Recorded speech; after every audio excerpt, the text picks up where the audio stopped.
The sheriff's hand came down hard, a slap that cracked through the diner like thunder.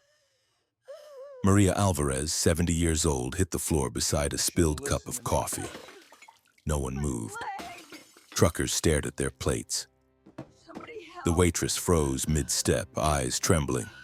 Outside, the wind carried the sound across the empty desert. Well isn't yours anymore. That well isn't yours anymore, Sheriff Ray Dalton said. But Maria just looked up, blood on her lip, pride unbroken. You can steal the land, she whispered, but you'll never own its soul.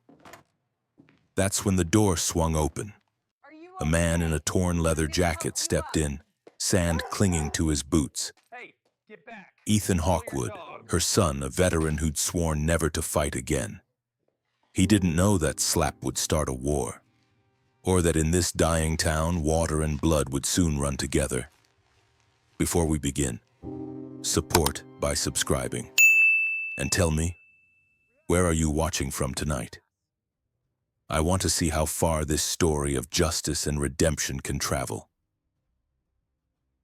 The desert wind came first, low, restless, scraping across the highway like sandpaper on bone. It moaned through the skeletons of gas pumps pressed against boarded windows and rattled the neon letters of the dusty diner until they blinked in weary surrender. The sign buzzed, Die Stwy Diener. Even the name had been half erased by time. Inside, the air was thick with the smell of overfried bacon and coffee burnt down to tar. A ceiling fan spun lazily, clicking every few turns like a clock that had given up on counting. The same three regulars sat in their usual booths, the mailman with his sun-spotted hands, the retired mechanic whose hearing aids squealed when he swallowed, and a young waitress named Claire who had learned to move without sound. Everyone spoke in half-sentences, as if finishing a thought might wake something dangerous. The bell over the door rang. The wind followed the man inside. Sheriff Ray Dalton filled the doorway like a threat that had taken shape. He was big, solid in the way a boulder is solid, immovable, indifferent. His uniform was sweat-stained at the collar, his badge dull under the dust, his eyes glassy from bourbon. He walked with the slow arrogance of someone who believed the town itself existed because he allowed it. "Afternoon, Sheriff," Claire murmured, though she didn't look at him. Dalton grunted, pushed past the counter, and slapped his hat down beside the register. His reflection stared back from the chrome coffee pot, distorted, mean. At the far end of the counter stood Maria Alvarez. 73 years had carved fine lines around her mouth but had not bent her spine. Her silver hair was tied with a piece of faded blue ribbon. Her apron, patched and clean, carried the smell of soap and sunlight. She had owned this diner since her husband's death 20 years ago. And under the floorboards, just beyond the back door, lay the well that had once saved the town during the drought of '98. Ray's gaze settled on her like the weight of a boot on a snake. "You think that little well makes you untouchable, Maria?" The words dripped with contempt. The mailman froze halfway through a sip. Claire stopped wiping the counter. Even the radio in the kitchen fizzled into static. Maria didn't answer at once. She took her time folding the towel in her hands, the tremor of age visible only when she laid it down. Her voice, when it came, was steady. "That water doesn't belong to you, Ray. It belongs to this land." The wind pressed harder against the diner walls, whistling through every crack. Ray leaned closer until his shadow swallowed her face. "This land belongs to whoever can hold it." The slap came so sudden no one saw his arm move. A sound, flat, brutal, rang through the room. Maria staggered back, striking the counter edge. A mug fell, shattered, spilled coffee spreading like a bruise across the tiles. Claire gasped, but didn't move. The mechanic looked away, eyes fixed, on the rust pattern of his spoon. Fear had been drilled into them long before this moment. All they could do now was survive its echo. Maria's hand went to her cheek, Her palm came away red. She looked down at it for a long second, then up at him again. Her eyes, dark, lucid, impossibly calm, met his. "You can steal the land," she said softly, "but you'll never own its soul." The words cut deeper than any weapon. For a breath, the sheriff's jaw tightened as if something human flickered inside him. Then it died. He turned, snatched his hat, and kicked the door open. The bell jangled wildly. Dust swirled in behind him, swallowing the silence he left. His patrol truck roared away down the cracked road until only the wind remained. Maria straightened slowly. Her knees wobbled, but her dignity did not. She reached for the towel, wiped the blood from her lip, and nodded once to Claire. "It's all right, child, get the mop." But it wasn't all right. The men stayed seated, guilty statues carved from fear. Claire's eyes glistened, though no tears fell. Crying was something she had unlearned here. Outside, the horizon darkened. The sandstorm gathered its army, a wall of dust and thunder rolling from the west. Maria stepped to the window, touching the glass as if she could steady the world beyond it. She could feel it coming. The reckoning she had prayed for and feared in equal measure. The last letter she'd sent to her son had been short, only 3 lines. "They want the well. Don't let them bury the truth. Love, Mama." She had slipped it into the post 2 weeks ago, knowing he might never answer. He hadn't been home since the funeral. Some wounds, she knew, grow harder in silence. The diner lights flickered, casting brief halos over the faces of the onlookers. The storm hit the first telephone pole with a hollow clang. Dust seeped under the door, curling around Maria's shoes. She bent to pick up the broken mug. Her fingers brushed the shards carefully, almost tenderly, as if cleaning the remains of an old friend. Then she looked again through the window, at the road vanishing into a swirl of ochre light. Somewhere beyond that storm, a truck engine hummed against the wind. Ethan Hawkewood had been driving since dawn. The desert stretched ahead of him, flat, merciless, endless. His hands were tight on the wheel. The veins on his forearms stood like cords beneath the skin. Beside him, his dog slept lightly, ears twitching at every change in the wind. Hunter, 6 years old, half German shepherd, half something fiercer, with a coat the color of night-soaked wood. Ethan reached into the passenger seat and unfolded the letter again. The edges were soft from being read too often. The handwriting was hers. Crooked, stubborn, still full of grace. He didn't need to read it to remember. He had left home to forget the war, but peace had never followed him. Each mile of desert seemed to echo the same truth. There are some battles you carry long after the guns are gone.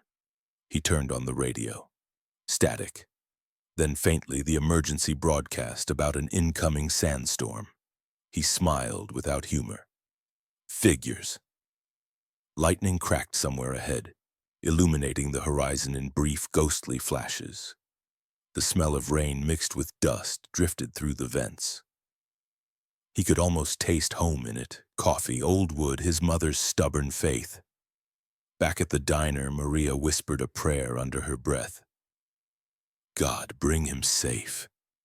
The wind answered, not in words but in movement, the curtains lifting, the neon light fluttering like a heartbeat. She placed the cross back around her neck and stood upright once more. When Claire offered to close early, Maria shook her head. No. We'll keep the lights on. He'll find his way. And so the lights stayed. They glowed faint against the storm, a small defiance in a world that had forgotten how to fight. Miles away, Ethan's headlights broke through the first wave of dust. The road disappeared beneath him, but he didn't slow. Hunter lifted his head, growled softly, and pressed closer to the window. Ethan spoke to no one. Almost there. Behind him, the desert closed like a fist. Ahead, the neon glow of the dusty diner pulsed weakly through the haze like a heartbeat waiting to be answered.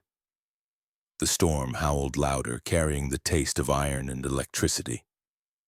Somewhere between the thunder and the silence, a mother's prayer reached her son, and that was how the reckoning began.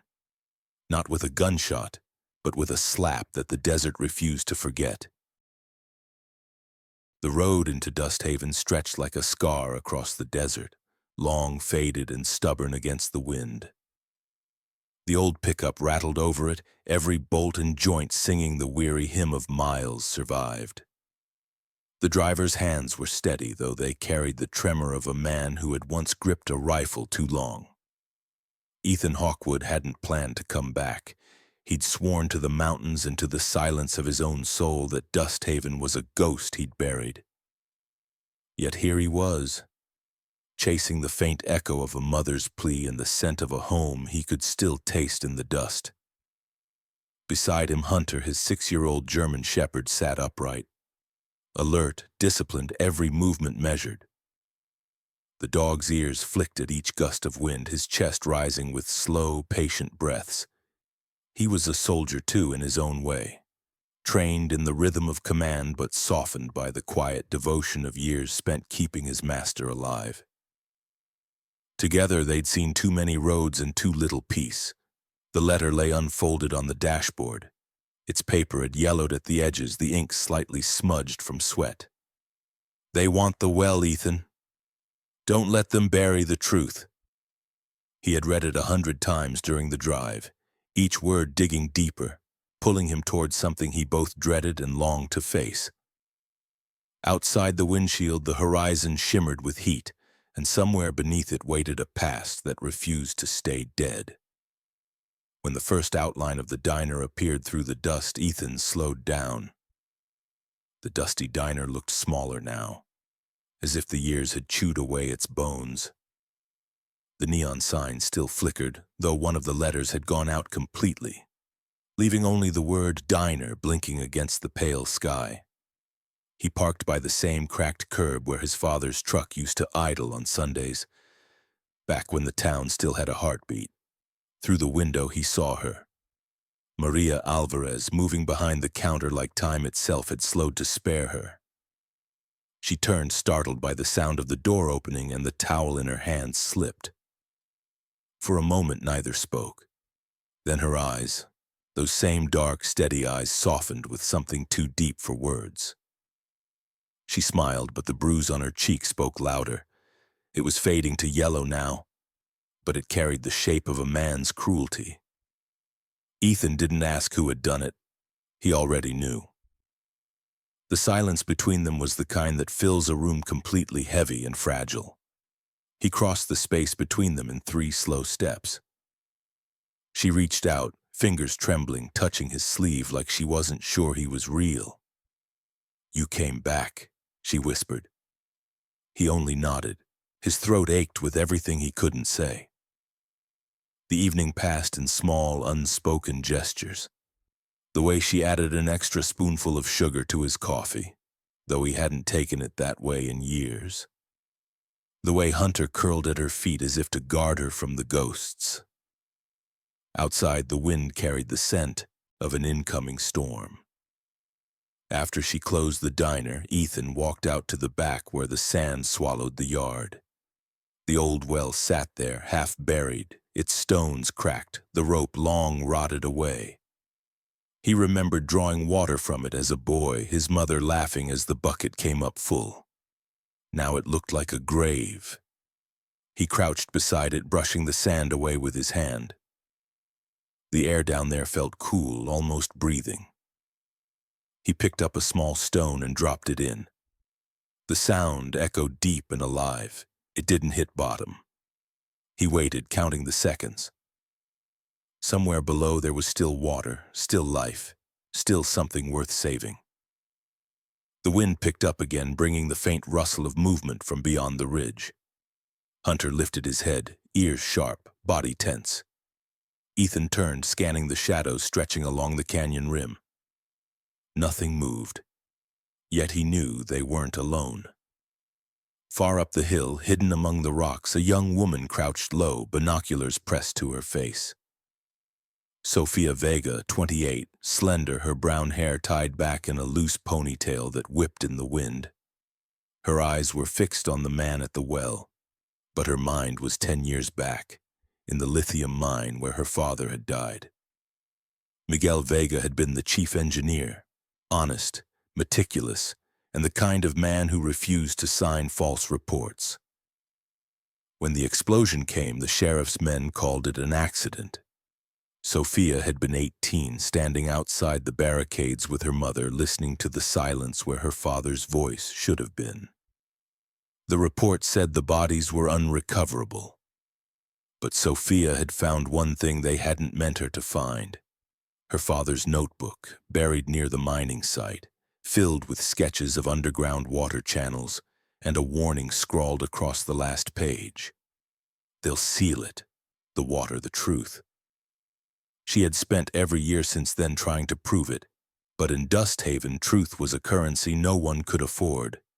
The sheriff owned the law, the land, and the fear that kept both in place. When she saw Ethan by the well, something shifted.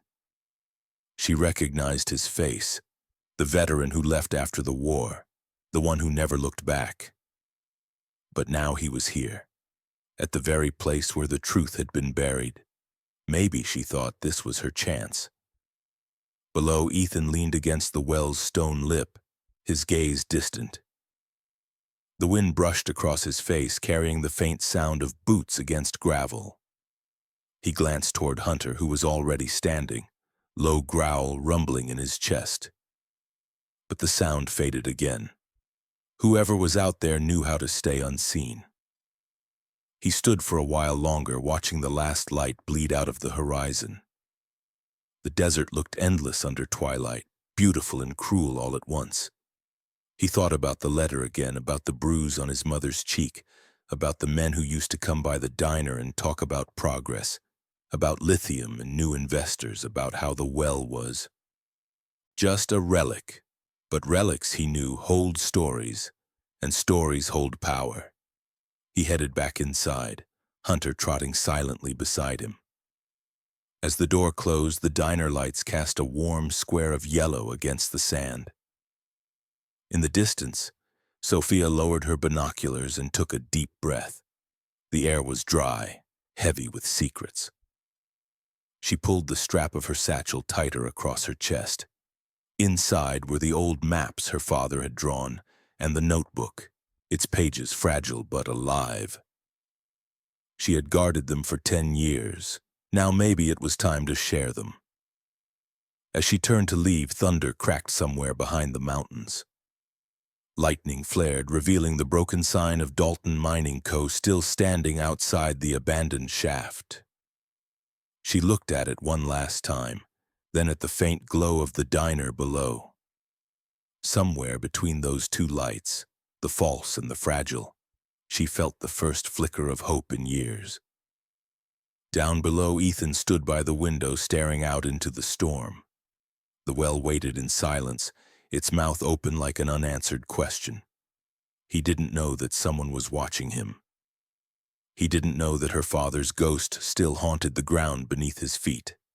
And he didn't know that before the week was over, both their names would be written into the same story, the one Dust Haven had tried so hard to bury.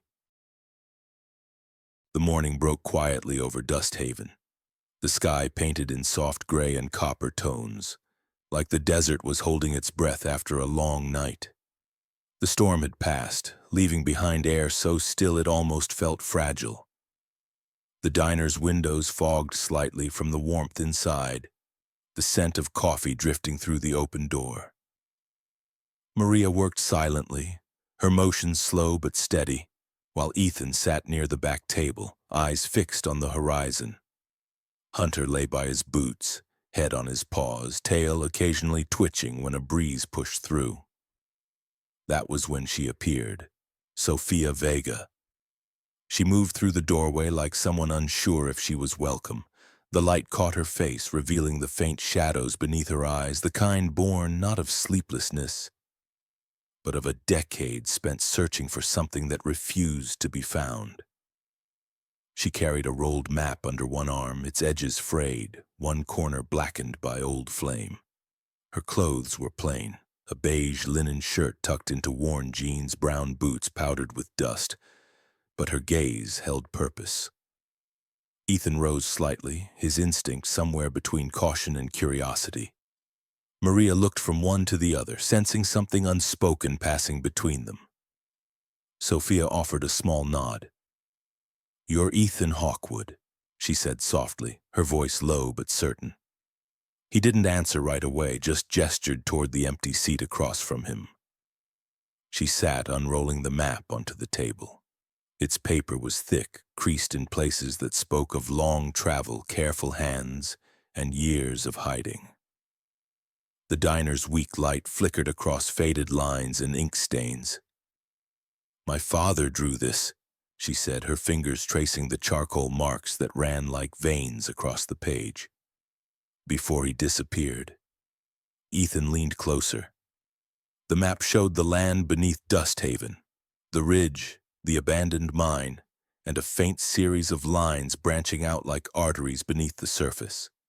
One of them passed directly under the diner, then bent westward, ending at a hand-drawn mark labeled Maria's Well. Sophia's voice trembled just slightly as she continued. "He worked for Dalton Mining.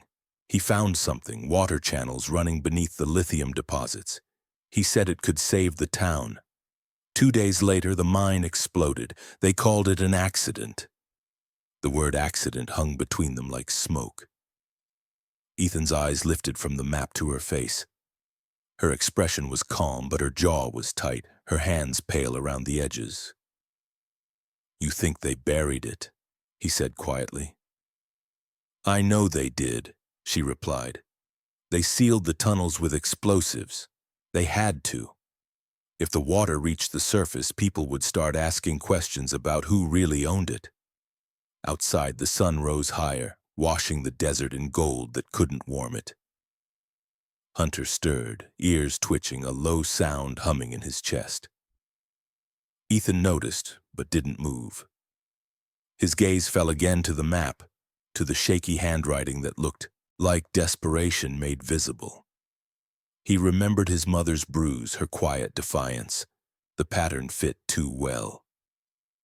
By midday, the two of them stood near the well behind the diner. The sand was firm again, smooth after the night's wind. Sophia knelt beside Ethan, her hair falling loose around her face as she brushed away grit from the stones. Hunter paced near them, occasionally sniffing the air, uneasy. "This is where it connects," she murmured. "If we dig even a few feet, we might hit the passage." Ethan didn't argue. He took the shovel from the wall, its handle cracked but sturdy. Each strike of metal against earth carried the sound of memory. Dust rose thin and dry, curling into sunlight. Sophia worked beside him, digging in rhythm, her breath short but steady. Time stretched in silence, the kind that only breaks when something important approaches. Hunter stopped pacing. His head snapped toward the ridge beyond the dunes, muscles tensing. A low growl rumbled through him, quiet at first, then sharper. Ethan froze mid-swing. The desert had gone still again, too still. He felt the shift before he saw it, a flicker of movement, a dark shape breaking the monotony of sand. A voice rang out, "Drop the shovel!" The sound cracked like a whip. From behind the ridge, a figure emerged. Deputy Miles Carter, tall and broad-shouldered, his uniform dark against the glare. His hand hovered near his gun, the metal glinting in the sun. There was authority in his stance, but something uncertain in his eyes. His voice carried the clipped precision of a soldier still living by orders long after the war was done. "Step away from the well," he barked. Ethan didn't. He set the shovel down slowly but kept his weight balanced. Sophia's heart pounded against her ribs. She could see the tension in both men, the unspoken recognition of shared battlefields, the difference between obedience and conviction.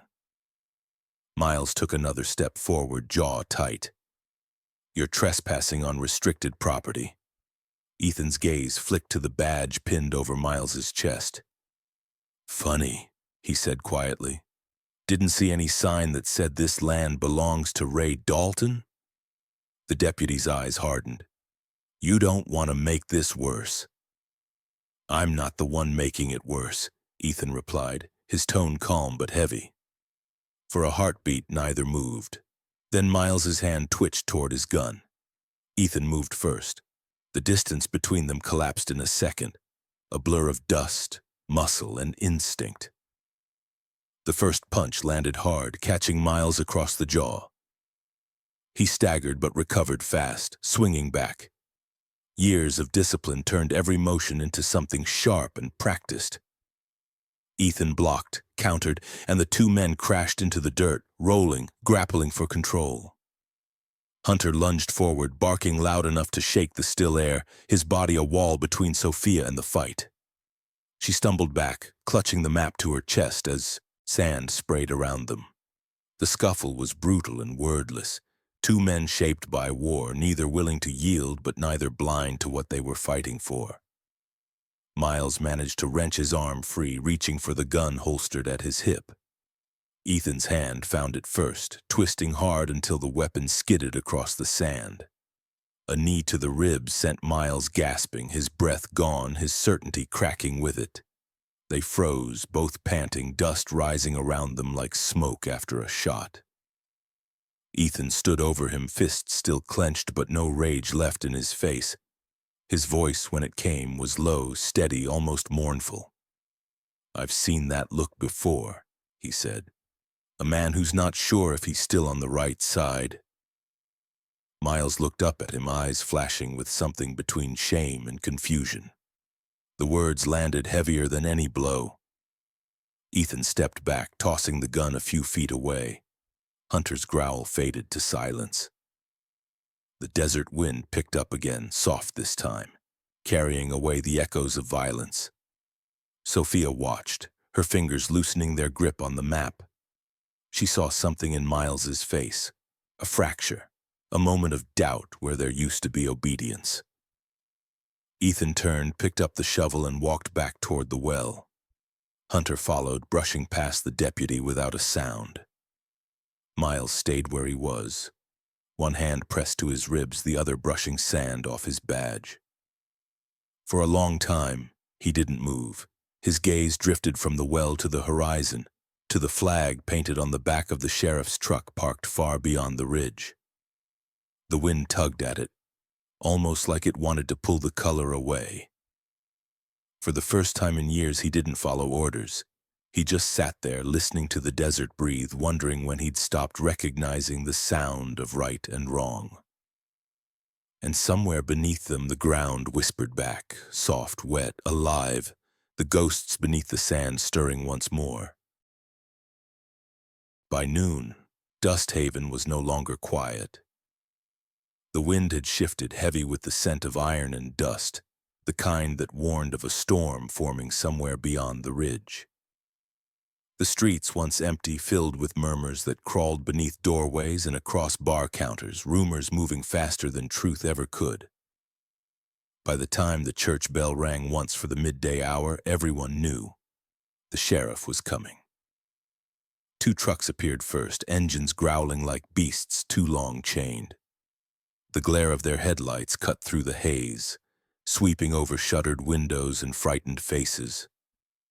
Sheriff Ray Dalton stood in the first truck bed, his hand gripping the frame, eyes narrowed against the light. Behind him, men from the mining crew, armed, restless, their scarves pulled high against the dust. It wasn't law he carried with him, it was fear dressed in a badge. At the edge of town, the schoolhouse door burst open. Children screamed as men stormed in. Sofia Vega tried to shield them, shouting for them to hide, her voice trembling but unbroken. They tore the chalkboard from the wall, papers flying like frightened birds. Someone grabbed her wrist. She kicked, struggled, nails scraping against the wooden desk. Her satchel fell open, spilling the old map, her father's notes fluttering into the dust. A man crushed one beneath his boot, laughing. They dragged her through the streets, wrists bound, the sound of her boots scraping against the ground louder than the whispers following her. Women peered through cracked blinds, men turned away. No one spoke. In Dust Haven, silence had become survival. When they reached the dusty diner, Maria Alvarez stood on the porch, her apron stained with coffee and fear.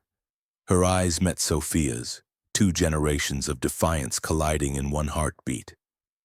"Please," she said, her voice shaking. "She's just a teacher." Ray stepped down from the truck. His shadow swallowed the steps before his boots did. "A teacher who doesn't know her place," he said. Then to his men, "Tie her there."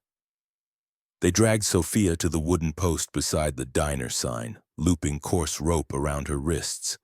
She winced as it cut her skin. Dust swirled around them, catching in her hair, turning the air into a blur of red and gold.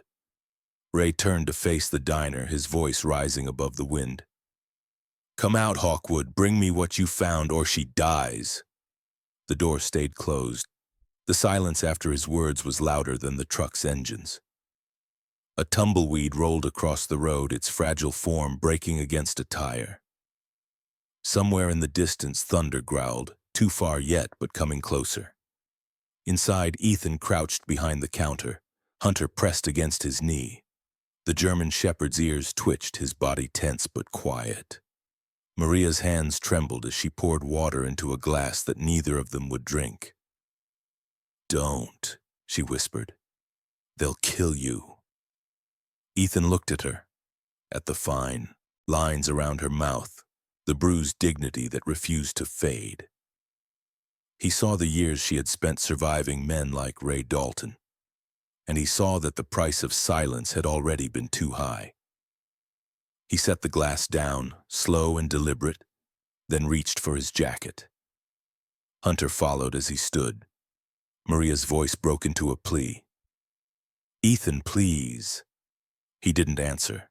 His eyes lifted toward the window where Sophia's figure blurred behind the dust. The storm was building on the horizon, clouds turning the sky to steel. He stepped outside. The heat struck first, then the taste of grit. The townspeople had gathered in small, scattered groups, on porches, behind fences, watching. Ray turned as Ethan approached, a crooked smile spreading across his sunburned face. "Well, look who crawled back," he said, voice dripping with satisfaction. "You should have stayed where you belonged, soldier." Ethan stopped a few paces away. He said nothing.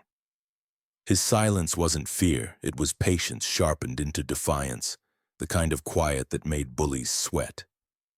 Ray's grin faltered for a moment, then returned, crueler this time. "You think you're some kind of hero?" His tone twisted on the word. "You'll lose everything over a hole in the ground, a damn hole in the sand." Ethan's jaw flexed. The wind whipped at his coat, carrying the smell of rain and dust. His voice came low, steady, cutting through the noise. "It's not the hole I'm protecting," he said. "It's what's beneath it." A murmur ran through the onlookers, half fear, half awakening. Ray's eyes narrowed, searching Ethan's face for weakness, but found none. For a long second, neither man moved. The only sound was the wind grinding against the metal signs and the soft clinking of Sophia's ropes as she shifted against them. Then the first thunder rolled. The sound cracked across the valley, deep and hollow, echoing off the canyon walls. The men by the trucks looked at each other, uncertain.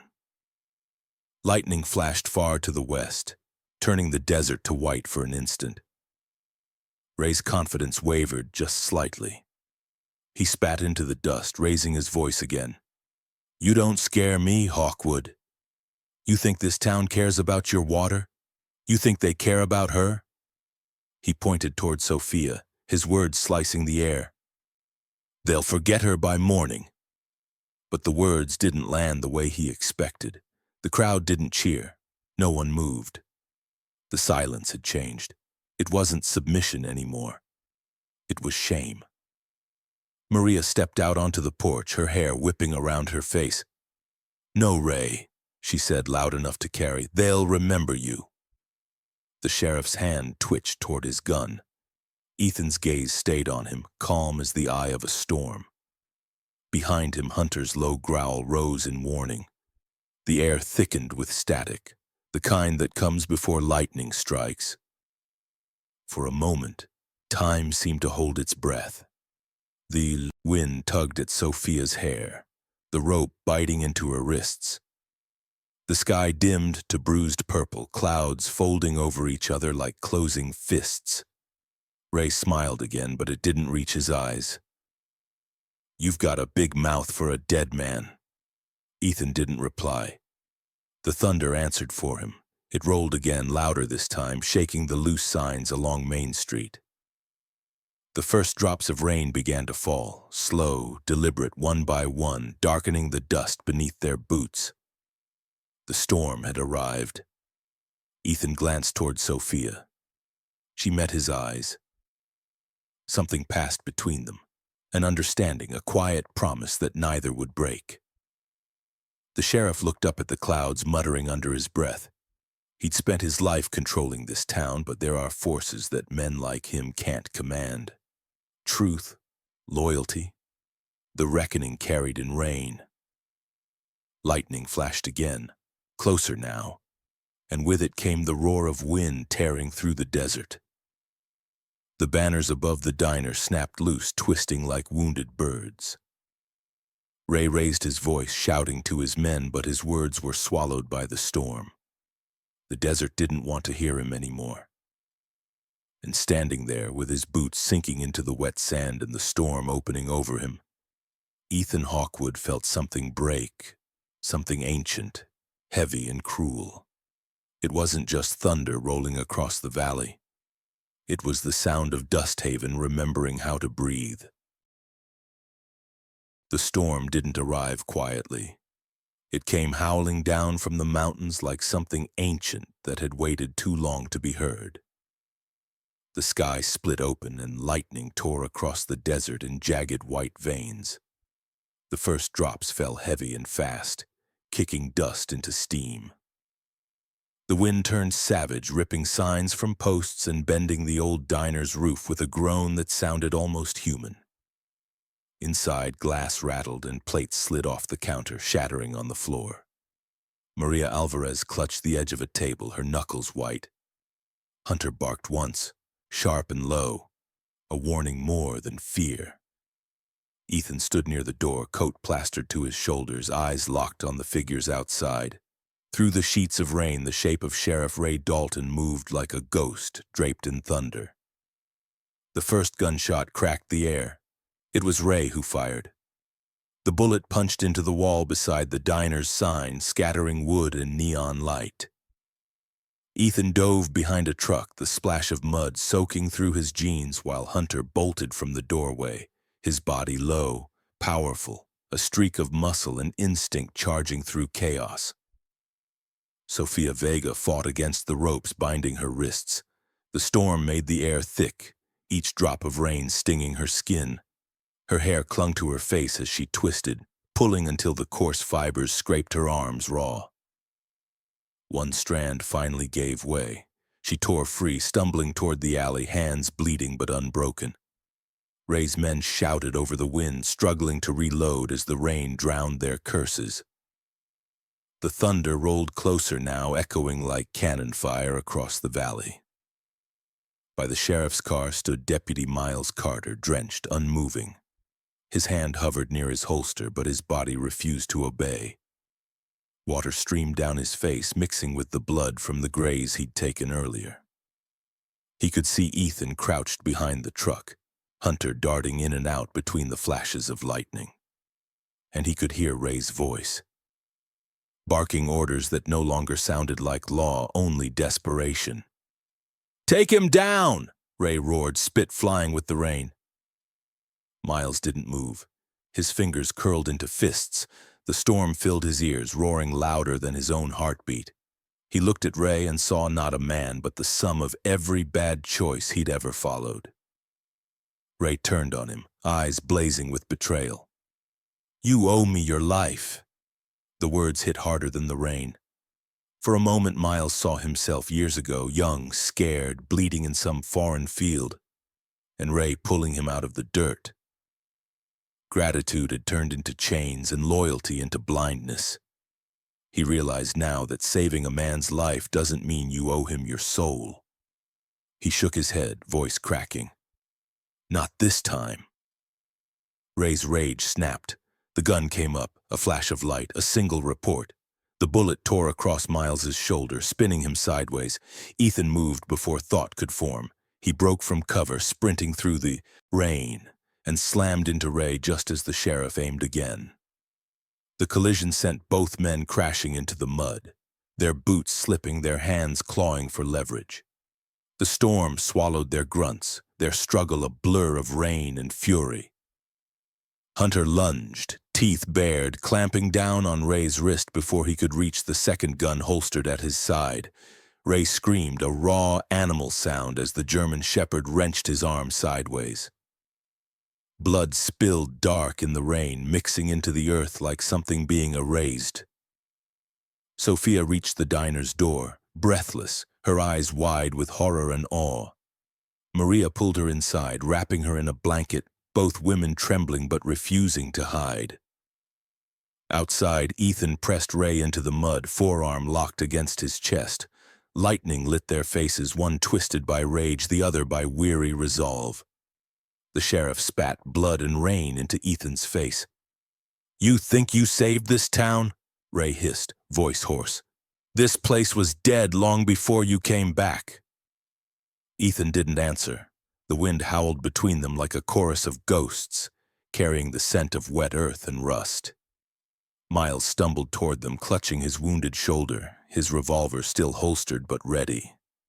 His boots sank deep into the mud as he raised the weapon, trembling. "No, Ray," he said, his voice breaking through the storm. "You killed it." The sheriff's eyes widened, not from fear but disbelief, the kind that comes only when a man realizes the world has stopped obeying him. He tried to speak, but the words drowned in the thunder. Miles fired. The shot cracked like final judgment. Ray jerked back, the light in his eyes flickering, fading. He fell onto his back, the rain pelting his face, his badge catching one last glint of lightning before sinking into the mud. For a long second, no one moved. Even the storm seemed to pause, its violence held in reverence. Then the ground shuddered. It started as a low tremor beneath their feet, subtle but growing.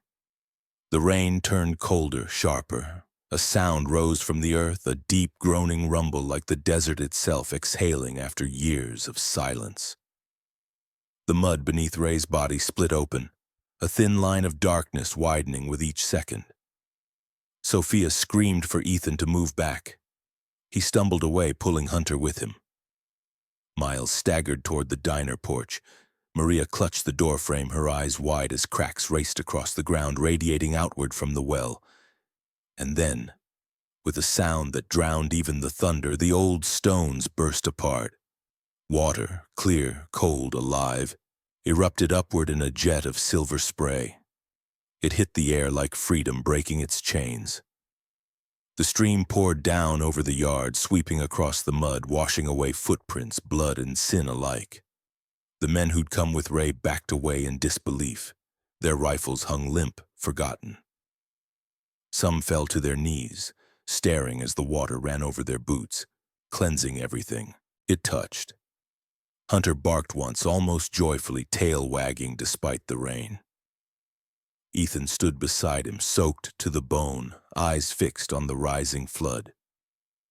He felt something in his chest loosen, the tightness that had been there for years, ever since he'd left home believing the world couldn't be fixed.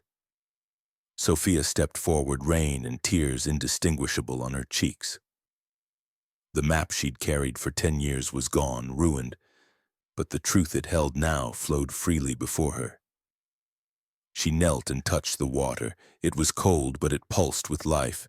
Miles dropped his gun, pressing a hand over his wound. The storm's fury began to ease, as though the desert had spent its anger. Above them, the clouds cracked open, revealing the faintest hint of light, the first honest sky Dusthaven had seen in a generation. Ray Dalton's body lay half submerged, his badge glinting faintly beneath the rising pool. The water lapped against him, relentless, indifferent, as if reclaiming what he had stolen. For a moment, no one spoke. There was nothing left to say. Only the sound of rain easing into rhythm with the water's flow, a lullaby for a town that had almost forgotten the sound of mercy. And as the current widened, carrying the last traces of violence into the thirsty land, Dusthaven began to breathe again. The storm had come not to destroy, but to cleanse. The storm had left more than mud behind. By the time the first full moon rose over Dusthaven, the earth had begun to breathe again. The cracked ground that once swallowed every seed now shimmered faintly with dew each morning. Weeds became grass. Grass became life. And the silence that had haunted the town for so long was replaced by small, ordinary sounds. The scrape of chairs on diner floors, the splash of children's boots through puddles, the laughter that rolled across the street like music nobody remembered how to play. Outside the dusty diner, a sign freshly painted in white read, "Open again." The air carried the scent of coffee and fresh bread. Maria's doing. Her hands still trembled when storms gathered in the distance, but she had learned to hum while she worked. Sometimes she caught herself smiling for no reason at all, except that people were smiling back. Children played near the steps, their laughter echoing through the warm noon light. One of them, a freckled boy with a slingshot tucked in his pocket, dared his friends to run across the puddle near the well. They shrieked when their boots splashed too deep, but no one scolded them. The sound of joy was something this land had been thirsty for, and now it drank greedily. Miles Carter stood across the street dressed in a plain shirt and faded jeans, a bandage still visible on his shoulder. The badge that had hung on his chest for 15 years now sat on the counter inside, next to a cup of cold coffee he didn't finish. He had come early that morning, said a few quiet words to Maria, and set the badge down like a confession. He didn't ask for forgiveness. He didn't expect any. But when Ethan stepped out from the back of the diner, wiping grease from his hands, their eyes met, and that was enough. No salute, no handshake. Just a nod that carried everything words could ruin. As he climbed into his truck, the dust swirled softly around the tires.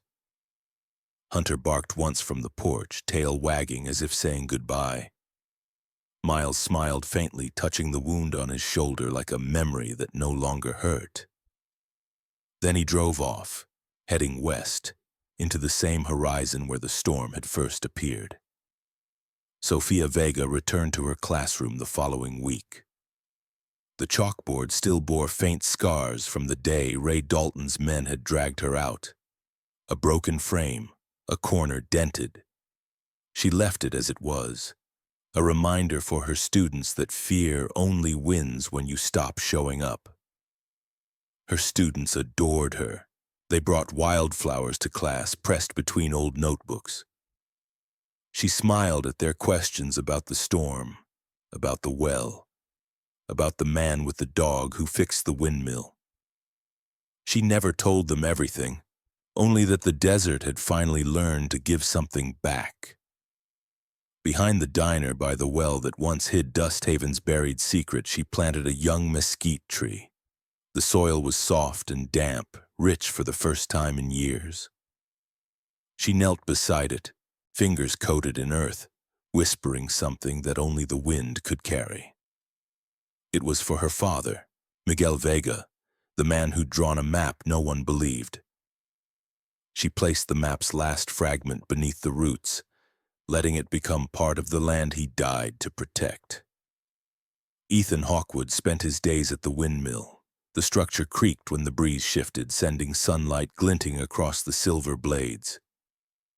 He'd patched the pump system himself, welded the frame, even painted the old tank with a single phrase: "For the ones who stayed." He wasn't the same man who had driven back into town a month ago, engine rattling like a broken heart. The lines on his face seemed deeper now, but not from anger. It was the calm kind of aging, the one that comes after years of fighting something invisible and finally realizing you don't have to. Hunter lay in the shade beneath the windmill, paws crossed neatly, eyes half closed. His fur gleamed bronze under the afternoon sun. Every now and then he would thump his tail lazily when a gust of wind stirred the scent of bread from the diner or the distant laughter of children. To him, the town was whole again, and that was enough. By the well, a small plaque gleamed against the stone, for those who stood when everyone else looked away. No names, no titles, no glory, just the truth, simple and unadorned, a kind of truth that didn't need anyone to believe it to still be real. As evening came, the desert glowed gold and red, like a living photograph that refused to fade. The air was warm, heavy with the smell of wet dust and sage. Ethan sat by the porch with Maria and Sophia watching the horizon. Nobody spoke for a long while. There was peace in the quiet, the kind of peace that only comes after you've lost too much to ever take it for granted again. "Strange thing," Maria said softly, her voice barely louder than the wind. "How something so violent could bring this much calm." Ethan looked toward the horizon where the windmill turned slow and steady. "Storms don't just destroy," he said. "Sometimes they uncover what's been buried too long." Sophia smiled faintly, brushing dirt from her hands. The new tree swayed gently behind her, its leaves trembling like they were still learning the rhythm of the air. Night settled quietly over Dust Haven. The last light faded from the dunes, replaced by stars that seemed almost too bright for such a small town. Hunter shifted beside Ethan, letting out a soft sigh, the kind of sound dogs make when they know their job is done. And in the faint hum of the windmill, in the laughter that still drifted from the diner, the town found something it hadn't known in years. Rhythm. Life moving forward, steady and unafraid. The narrator's voice lingered in the stillness. "They say deserts never change, that no matter how much rain you give them, they stay the same. Silent, unforgiving, hollow. But sometimes it only takes one storm to remind us that water and justice still live beneath the dust." The wind carried the words across the sand, through the wells, past the hills where the storm had been born. And somewhere, far from sight, the desert answered. Not with thunder this time, but with the quiet sound of life returning. When the dust finally settled over Dust Haven, there was no cheering, no applause, only the soft hum of life returning. The kind of peace that doesn't announce itself but lingers quietly in the air like the scent of rain long after it's gone. Sometimes courage doesn't look like fire or fury. It looks like a man fixing an old windmill under a morning sun. It sounds like a dog's steady breathing in the shade, or a teacher's voice echoing through a rebuilt classroom. Loyalty, kindness, the will to stand when others turn away. They don't make headlines, but they hold the world together in ways no one ever sees. And maybe that's the truest kind of heroism, the kind that asks for nothing yet leaves everything better than it was. So when you pass through some forgotten town and the air smells faintly of wet earth and bread, listen closely. Somewhere beneath the quiet, someone's still standing watch. This was one of their stories. There are many more waiting to be told. Stories of loyalty, loss, and redemption.